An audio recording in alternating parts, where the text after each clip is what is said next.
top government sources say the Indus Waters Treaty lacks provisions for unilateral suspension or termination. The treaty states it remains in force until replaced by a mutually ratified agreement, leaving Pakistan unable to legally challenge India's abeyance as a formal breach. Now, as a facilitator, the World Bank cannot enforce compliance. India's 2019 ICJ declaration excludes disputes involving Commonwealth nations and national security. So it will be a bilateral situation between India and Pakistan, and the entrance of any other nation is blocked by the ICJ declaration. Now, Pakistan's access to the court has been blocked by this ICJ declaration back in 2019, and Pakistan's past threats to treat water diversion as an act of war in the 2008 Chenab dispute was also not translated into action, is what top government sources are telling CNN News 18. It also exposed Islamabad's reliance on diplomacy. Now, under the Vienna Convention, India has legal room to call the action of suspending the Indus Water Treaty as a countermeasure to terrorism. Pakistan's weakness in this entire crisis is rooted in structural treaty flaws and geographic dependency, is what top government sources are telling CNN News 18 when it comes to their confidence with the stand of suspending the Indus Water Treaty. And I'm joined by my colleague Siddhant Mishra on the broadcast. So, Siddhant, top government sources making it very clear that when it comes to the Indus Water Treaty, India stands on a firm wicket, citing not just the Vienna Convention, but past rulings by the International Court of Justice. Well, yes, that's right. In fact, top government sources are to Manoj Gupta that Indus Water Treaty lacks provision for unilateral suspension or termination. So, the article in the treaty states that the treaty remains in force until replaced by a mutually ratified agreement between Pakistan, unable to legally challenge India's abeyance as a formal treaty.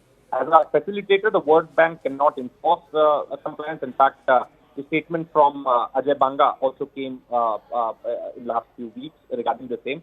World Bank's role in dispute resolution only in appointing neutral experts or arbitrators. These appointees' advice is non-binding, as seen in the Kishan Ganga and in Ratle Dam disputes. India's 2019 ICJ declaration excludes disputes involving Commonwealth nations and national security, blocking Pakistan's access to the court. India's larger economy and military deter Pakistan from escalating by use of force. Pakistan passed threats to treat water diversion as an act of war in 2008. Chenab dispute was not translated into action and exposed Islamabad's reliance on diplomacy. Under the Vienna Convention, India's suspension could be framed as a countermeasure to terrorism. For India to prove Pakistan's direct hand is challenging, and India can face one problem of violating human rights. Pakistan's weakness in the IWT crisis is rooted in structural treaty flaws and geographical dependency. Perhaps, Ayushman, this is what Manoj Gupta is saying, but a larger context, if I give to the viewers, then before Pahalgam attack, there were twice Indian government wrote to the Pakistani government for the amendments in the existing treaty, because things have changed, scenarios have changed since 1960. The engineering techniques have changed. The challenges, the climate challenge has changed. So India wanted an amendment, and perhaps Pakistan has not done compliance to the requests which were made by the Indian side twice before.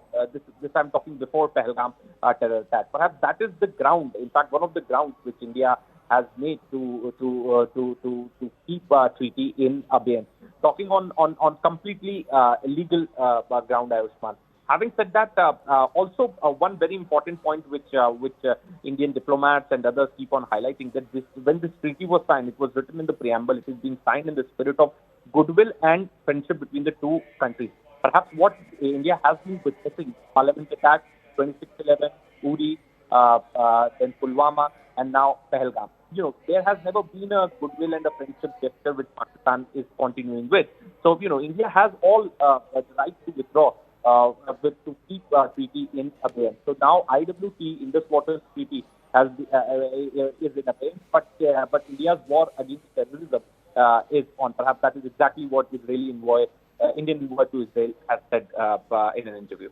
Right. Thank you, Siddhant, for getting us that piece of breaking news. And one huge diplomatic booster for India when it comes to the Indus Water Treaty is that under the Vienna Convention, India's suspension could be framed as a countermeasure to terror.